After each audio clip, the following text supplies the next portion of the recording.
Hello and welcome back to another episode of the Essex Allotment Farm. First of all, Happy New Year, and I hope you all managed to enjoy the break as best you could over the festive period. I'm back vlogging now, but in true New Year style, I've had a little bit of a reflection of the year just gone and had a little think about my vlogs, and I really enjoy doing them. The first thing I should say is I really enjoyed doing them, but the format in which I've enjoyed doing them the most recently was the week in the life of a farm, or week on the farm, the short, snappy, raw sort of vlogs that I've been putting out. So with that in mind, and the amount of time that I'll have over the spring and summer as things get really busy on the farm, I'm going to change the way I do these vlogs slightly, and they're going to be more little and often. That's the only way I can describe it. So I'm going to set myself a task to vlog sort of at least 4 or 5 times a week, just show you jobs as and when I'm doing them in a fairly raw format, and upload them daily.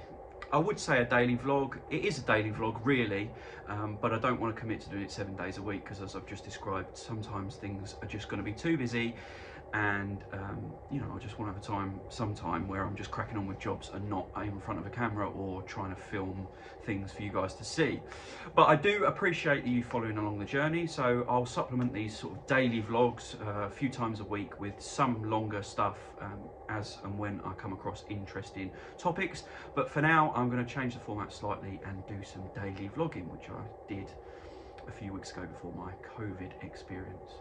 So anyway, you'll have spotted for this week's, or today's vlog, starting today, today's vlog, that I'm in my garage, or sort of like workshop area that I'm slowly converting into where I'll do most of my packing, seedling growing and stuff like that. And I'm going to use today's vlog to show you my grow light setup and some of the seeds that I started, which I did in the video about what seeds I'll be growing in January. We'll have a look around the seed setup, I'll talk you through it, and then I'll talk you or show you exactly what I've got sown now, in between setting up this light and the 1st of January to now, and this point now when I'm putting out this vlog, and we'll take it from there. Tomorrow I've got a couple of exciting things happening on the farm, which I will try and capture as best I can and share that with you in tomorrow's daily vlog. So like I said, a little bit more rough and ready, a little bit more regular, but certainly shorter videos. I'm sure you'll still take a load away from them. I'm sure you'll still enjoy following my journey and coming along for the ride.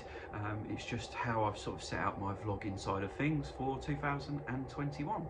So without waffling any longer, I'm going to jump straight into this video and show you how I've set up this seed starting station, and occasionally grow some microgreens in here in this unheated garage, and how I'll be using it going forward. So let's go around and have a look.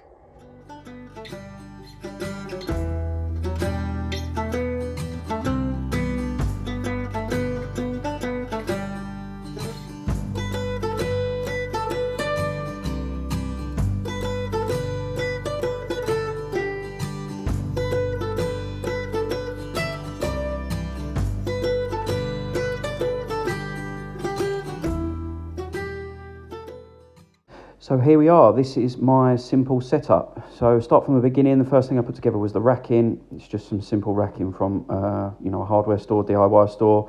I think it cost me about 60, 70 quid. What I've done is I've adjusted the shelf heights and lined the one back wall and 2 side walls with tinfoil, just your standard kitchen tinfoil. That's not for any insulation purposes, it's just purely to reflect the light and give the maximum amount of light coming off of the grow lights to the plants that I'll eventually have in there. I do have some basic foam insulation behind the tinfoil to try and trap it in the heat, and you'll see that I've got that on the very top shelf above the lights as well. Underneath the trays that I put in there just for effect for now, to give you an idea of space, is a heat mat and another layer of foam for insulation. And so all the heat in here will be coming from under the soil, trays full of soil, and these lights themselves give off a little bit of heat from above as well. What I should say, and you won't see in this video, is when I'm not videoing it or putting plants and bits in there, at the very front on this side that hasn't got tinfoil is some plastic polyethylene, I think that's how you pronounce it, the stuff that you use for polytunnels, again just to trap in some of that heat. The light itself is a Mars Hydro. I was given this to try. I've got sort of mixed feelings about it, so I won't go into it too much. It's good, it is good, it is a good product, but I've had some teething problems with it. Certainly ways that they could improve it. But anyway, that's not what this video is about. That's the light that I'm using. You can ask questions about the lights in the comments below and I'll try and answer them for you. I've had to narrate this video because it didn't record very well, so you can see I'm just showing you some of the bits, the heat mat underneath and some of the insulation on the piece or the shelf above the light. So yeah, that's my basic light setup. Like I said, I've used this for microgreens in the past. I'll now be using it to start some of my seeds, and in a couple of the next shots I will show you what's under it now, how I'm monitoring the temperatures in here to make sure that it's warm enough for germination and not too cold that when I do put plants under here they will survive and they won't be affected by how much the temperature fluctuates in here.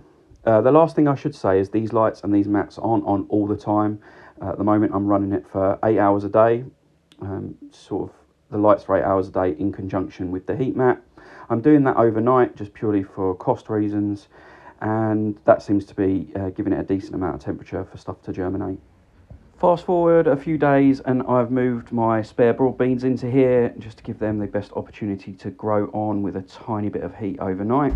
I've sown some spring onions in that large tray you can see, and then so in this stacked up tray there's some more standard onions and then 4 trays of peas.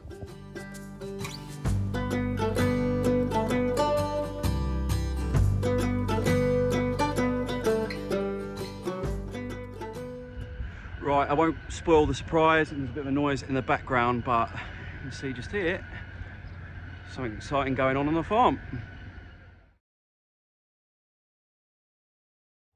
Right, so I'm back at the farm, and this is partly the reason I wanted to do these vlogs like this, because you know this is what day-to-day can be like. So the sun's come out, clear blue skies here, as you've just seen, I've shown you in those shots, and I got a phone call from the chef that I'm doing some work with in Ongar, and he said, look, the lighting's great, I'm with my photography man and we've got it planned in for next week. He said, can we shoot over there now and take some pictures of us on the farm, you know, looking at crops and bits like that. So I had to down my tools from doing a little bit of filming on the grow lights and stuff, sort of 10 minutes away from the farm, and shoot over here. And then I've just spent an hour in the field having my picture taken with a chef for a book, not my book, the chef's book, but I've been doing a little bit of work with him now for getting on for a year, and yeah, so we're really awkwardly stood talking to each other and having our picture taken in the field, and I'm sure the photographer will make it look great because there's not much growing here at the moment, but the lighting and the scenery was right. So yeah, a weird one really. You know, I've had photos taken before, but I just had to shoot over it because the light was quite good. So yeah, that's what I mean about doing these daily vlogs. You know, when you're running a farm and you want to use it to utilize every angle of income and, you know, utilize every aspect of the farm or the area or the field and the growing that I'm in, and you really want to take advantage of that from a financial point of view, you've got to be flexible, like running any business really. And today's a prime example, and today is another reason why vlogs just feel more natural and more real like this. So I'm on the farm. I'll show you how well the garlic's come up in the last week or so, and then that'll probably be it for this vlog. But yeah, this is my, what are we today? Thursday.